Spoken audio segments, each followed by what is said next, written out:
ફાવે ટાઈમે આવો ને ફાવે ટાઈમે વયા જાવ ઈ વસ્તુ ખોટી થાય છે. હવે ઈ જમાનો વયો ગયો તો તમારે વેમ હોય કોઈને તો કાઢ નાખ એક્શન કાયદેસર લેવા. આ એસએમ જેલ બધું કહી દે અને ઈ જો અત્યારે અમે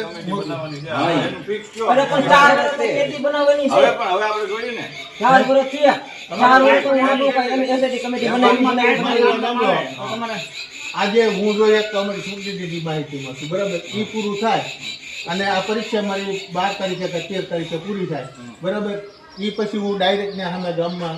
નોટિસ બોર્ડ મૂકી અને એમાં તારીખ લખી અને જો તમને શોખું કહી દઉં જેના બાળકો ભણતા હોય મારે ને કઈ તમે ઈ ના હોય નહીં એ ભાઈ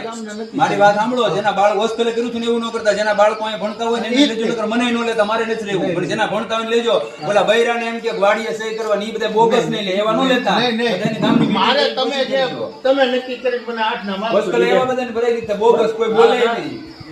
અને બીજા એવું નથી આપણા મધ્યાહન ભોજનમાં બધું આવે જ છે વારે વારનું બધું અલગ અલગ હોય છે છતાંય નથી બનતું. એ વાત તમારી બાપુ જો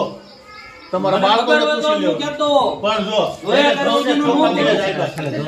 છતાં એક દી લાપસી ભાત દાળ ભાત વઘારેલા ભાત એક મેનુ એક વાર નથી આવતું એ તમે જોઈ લેજો તમારા બાળકને પૂછી લેજો